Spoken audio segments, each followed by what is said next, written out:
Olá, este é o canal Teologia, Educação e Filosofia. Eu sou o professor Marcos e nós vamos dar continuidade à série de estudos no tema Escatologia Bíblica. Lembrando que antes de nós estudarmos os eventos escatológicos propriamente dito, que é o arrebatamento da igreja, o tribunal de Cristo, a grande tribulação, as bodas do Cordeiro, e entre outros, nós estamos estudando o sistema dispensacionalista, que é um sistema de interpretação bíblica aceito pelas igrejas pentecostais, dentre elas a Assembleia de Deus, igreja na qual eu faço parte. E na aula passada nós iniciamos com a primeira dispensação, que é a dispensação da inocência, né? O homem é criado no estado de inocência. Quando ele desobedece a Deus e come de um fruto que Deus havia dito para que ele não comesse, pois esse fruto ele continha em si a consciência do bem e do mal.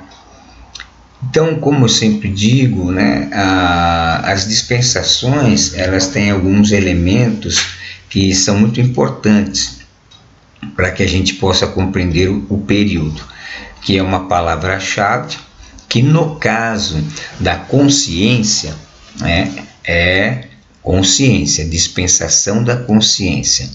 E qual que era o propósito, né? Qual foi o propósito que nós observamos de Deus neste período? Foi provar aí a capacidade do homem em manter-se fiel a Deus num clima de liberdade conforme a sua própria consciência, ou seja, a partir do momento que o homem comeu do fruto do qual Deus o havia dito que não comesse, o homem passou a ter a consciência do certo e do errado, do bem e do mal. Então, nesse momento, ou seja, a partir deste momento, Deus esperava que o homem agisse pela sua consciência do bem, fazendo o que é certo, fazendo o que é correto. Mas como nós vamos ver, a corrupção foi muito grande e o homem falhou, né, em agir pela sua consciência do bem. Até porque, de uma forma metafísica, o pecado degenerou a natureza humana de uma forma muito profunda. Às vezes é até difícil de nós compreendermos o quanto que o pecado degenerou a natureza humana. Mas, neste período, o que Deus esperava era que o homem, né, tendo a sua liberdade de escolha, sua liberdade para agir, praticasse obras do bem. Mas, infelizmente, não foi o que aconteceu. Na questão revelação, né, foi a revelação do bem e do mal. A partir do momento da queda e as pessoas foram, né, nascendo, a humanidade foi se desenvolvendo, acabou-se constatando que o homem agia mais pela sua consciência má do que pela consciência do bem. Ou seja, nós vemos aí que Lameque, né, descendente de Caim, ele diz: olha, matei um jovem porque pisou no meu pé. Então a violência desenfreada, e tantas outras situações que perverteram o homem foi muito grande, apontando para a incapacidade do homem de agir pela sua consciência do bem.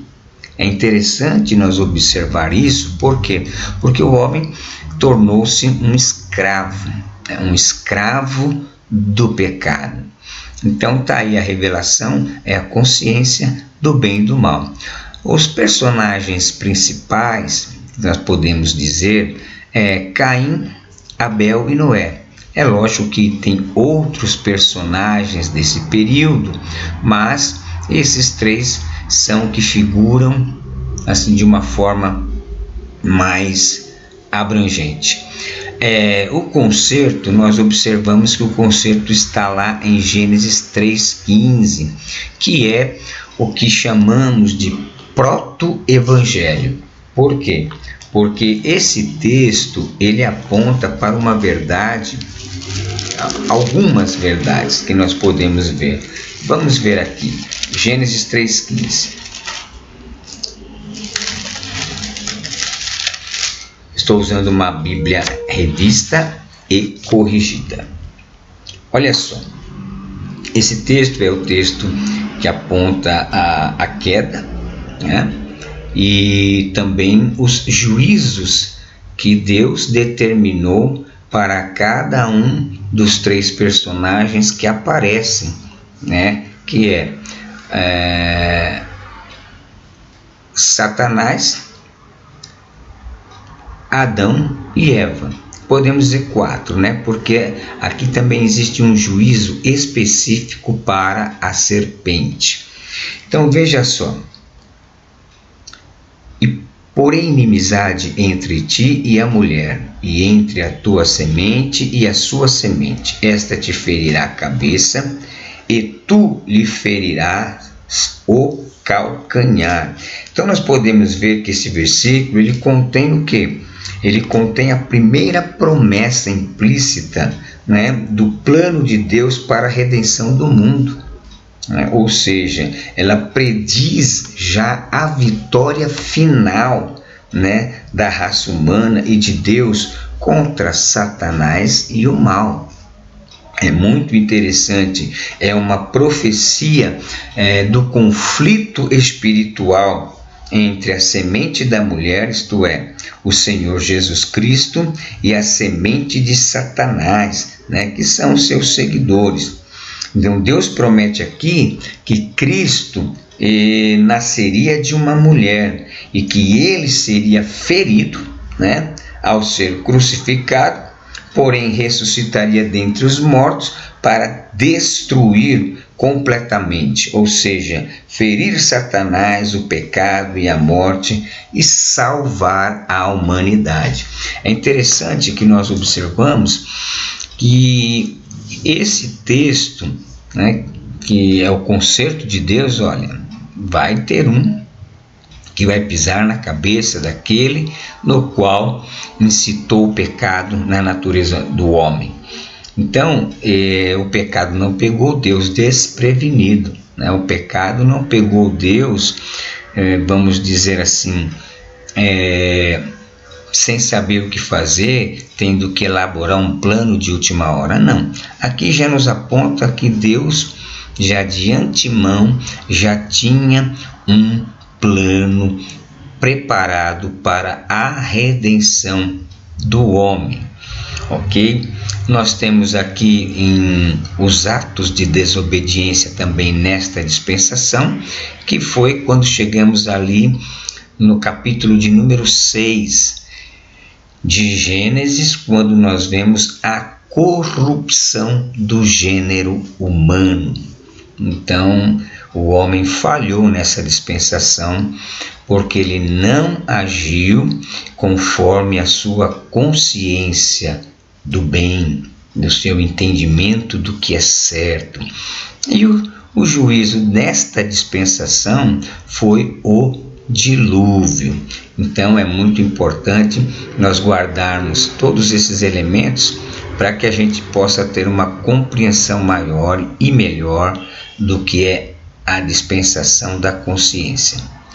Vamos ver.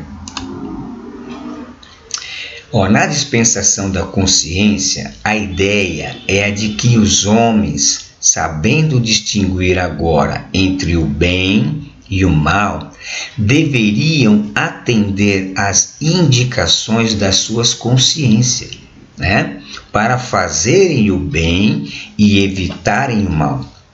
Não havia nenhuma autoridade além do próprio indivíduo sobre si mesmo.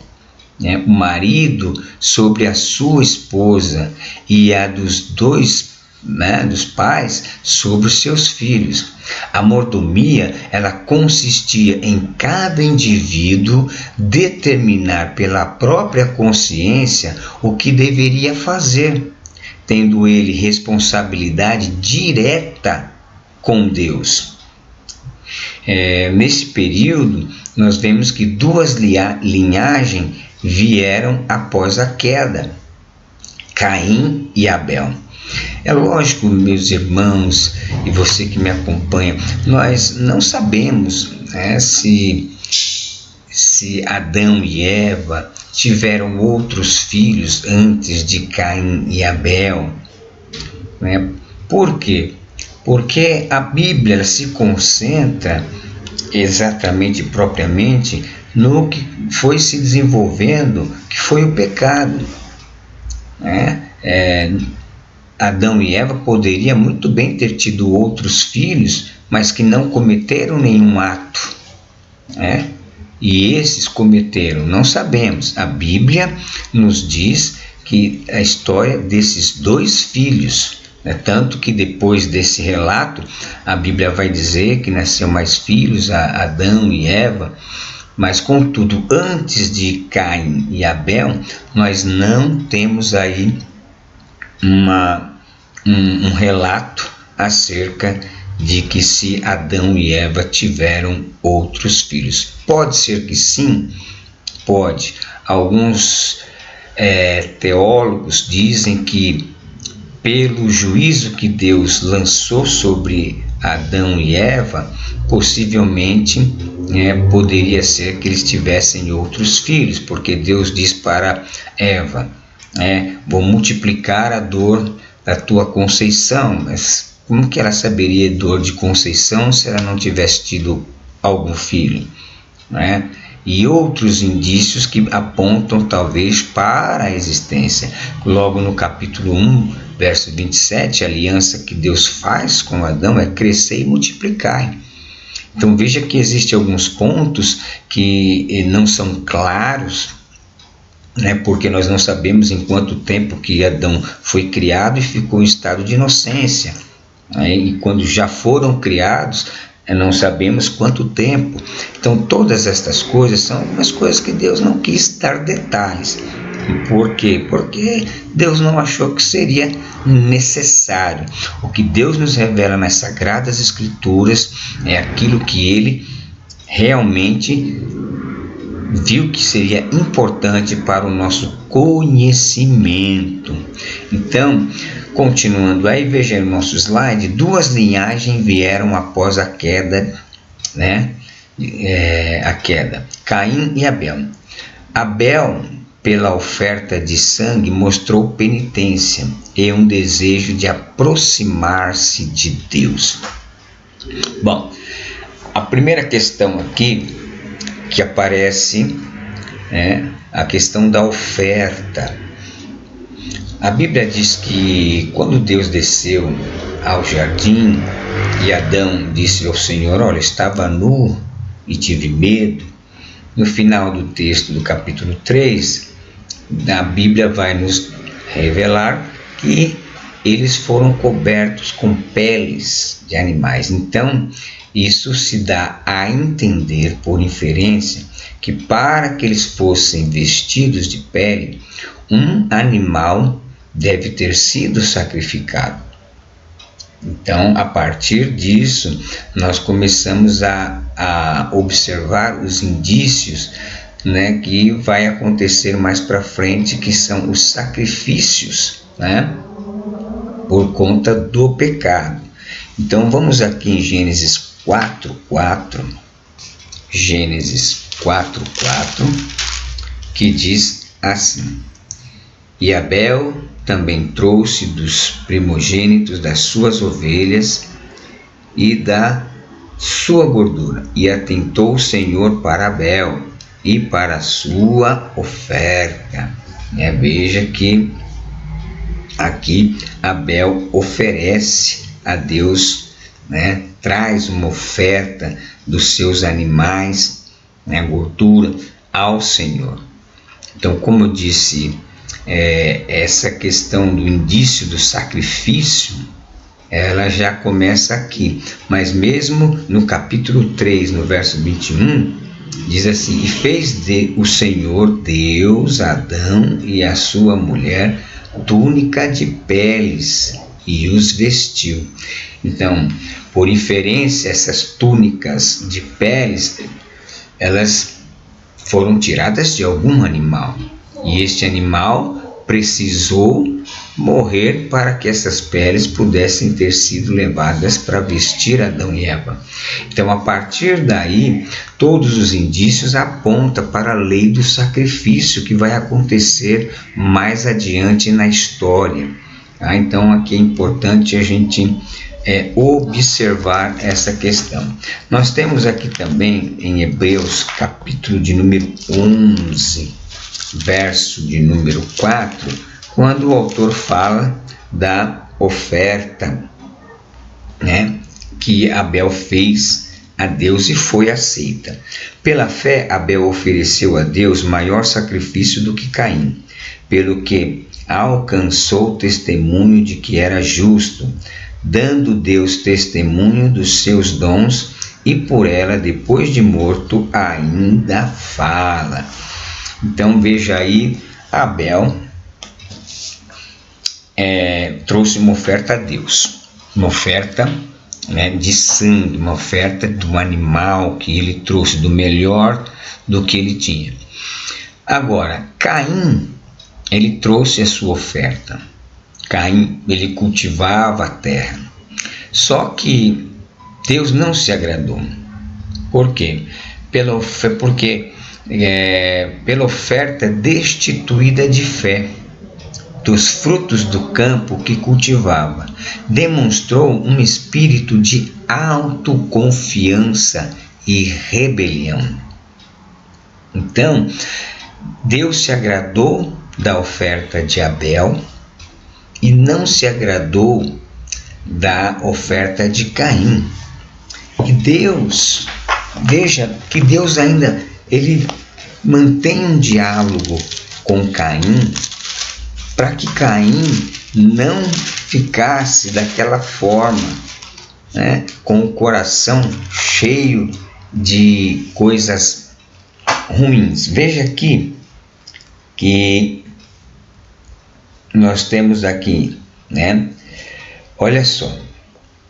Mas para Caim e para sua oferta não atentou. Eirou-se Caim fortemente e descaiu-lhe o semblante. Então Deus percebeu, né, o que já estava sondando o coração de Caim.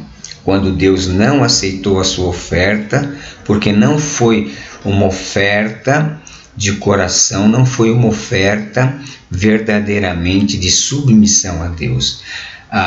O não recebimento da oferta de Caim não foi porque era frutos da terra ou porque era coisas da terra, mas pela disposição do coração, pela disposição em servir a Deus. Então, o próprio Deus vem a Caim e diz assim, capítulo 4, verso 6: e o Senhor disse a Caim: por que tiraste? E por que descaiu o teu semblante? Se bem fizeres, não haverá aceitação para ti? E se não fizeres bem, o pecado jaz à porta, e para ti será o seu desejo, e sobre ele dominarás. Deus percebendo, né, o coração de Caim havia se enchido de coisas ruins, né, de ira, né, e a ira do homem, ela nunca vai produzir a justiça de Deus. O próprio profeta já nos diz isso. Então Deus ainda dialogou com Caim, né, apontando pelo caminho: olha, se você não fizer o certo, não vai ter aceitação para ti. Agora, se der ouvido, o pecado está na porta e você tem que dominá-lo. E Caim não ouviu a voz de Deus. O que ele fez? Caim mata Abel e a partir de então se dá início à linhagem ímpia da sua civilização. Veja que o texto bíblico 4, depois que Caim matou o seu irmão, como juízo Deus o desertou, ele saiu errante pela terra, e no verso 17 começa a contar a história da linhagem de Caim, e diz assim: e conheceu Caim a sua mulher, e ela concebeu e teve Enoque, e ele edificou uma cidade e chamou o nome da cidade pelo nome do seu filho, Enoque. Então veja aqui já uma situação difícil. Irmãos, a questão da mulher de Caim é muito difícil para a gente conjecturar ou até ter pressuposições de quem era exatamente essa mulher com a qual o Caim casou. Existem muitas especulações, mas nada que se prove exatamente, né, como foi, quem era, como é que chegou ao mundo. Não temos essa informação. E eu digo que aquilo que a Bíblia se cala, não é interessante a gente ficar querendo pressupor coisas, né? Então, tá aí. E veja que no segmento, olha como é que foi se moldando essa primeira civilização descendente de Caim. Versículos 8. E a Enoque nasceu Irade, e a Irade gerou Mausael. Mausael gerou a Metusael, e Metusael gerou a Lameque. E tomou Lameque para si 2 mulheres, olha aqui, o nome de uma era Ada, e o nome da outra Zila, né? Então, Ada, beleza, Zila, sombra. Então, veja aqui que a Lameque, a descendência de Caim, já começa, né, fazendo aquilo que não era o que realmente Deus queria, porque ele casou com 2 mulheres, né? Aí já a poligamia tomando fôlego na vida humana. E olha, e Ada teve Jabal, este foi o pai dos que habitam em tendas e têm gado, e o nome do seu irmão era Jubal, este foi pai de todos os que tocam harpa e órgão. E Zila também teve Tubal-Caim, mestre de toda a obra de cobre e de ferro, e a irmã de Tubal-Caim foi Naama. E disse Lameque às suas mulheres: Ada e Zila, ouvi a minha voz, vós mulheres de Lameque, escutai o meu dito, porque eu matei um varão por me ferir e um jovem por me pisar. Então veja que a violência já começou a tomar conta, né? E a história vai se desenrolando, e em lugar de Abel nasce Sete, e de Sete Enos. Então a Bíblia diz que começou a invocar o nome do Senhor. Então nós vemos aí que o desenvolvimento foi em 2 linhagens. A linhagem de Caim, uma linhagem perversa, uma linhagem que se volta para o pecado, né? E uma linhagem que começa, né, que é piedosa, que invoca o nome do Senhor. Então isso é importante nós atentarmos. Bom, a promiscuidade dos descendentes de Sete com os ímpios, né, os caimitas, evidentemente os setistas pouco a pouco foram tentados a abandonar o seu andar com Deus, sendo finalmente destruídos pelo dilúvio. Veja aí Gênesis 6,13. Então disse Deus a Noé: o fim de toda a carne é vindo perante a minha face, porque a terra está cheia de violência, e eis que os desfarei com a terra. Tudo que tinha fôlego de espírito de vida em seus narizes, tudo que havia no seco morreu. Então, tendo o homem, não seguido a sua consciência do bem, ele acabou se degenerando a ponto de Deus destruir toda aquela geração, deixando apenas Noé. Noé, que verdadeiramente guardou o seu temor a Deus, e junto com a sua família ele foi livre, liberto do grande perigo, porque Deus aparece a Noé, instrui Noé a construir uma arca, e durante 120 anos Noé constrói essa arca, para que ele e sua família e um animal de todos os animais, um casal, pudessem ser salvos estando na arca. Então nós vemos aí que esta é a dispensação da consciência. O homem falhou porque ele não conseguiu andar pela consciência do bem. E até hoje nós vemos isso.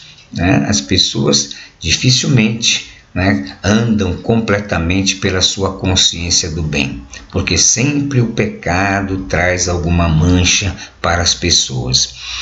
E como consequência disso, quando Noé sai da arca, Deus vai dar início a uma nova dispensação, que é a dispensação do governo humano. E esta dispensação nós iremos ver na próxima aula. Que Deus vos abençoe e até a próxima aula, se Deus permitir. Fiquem na paz.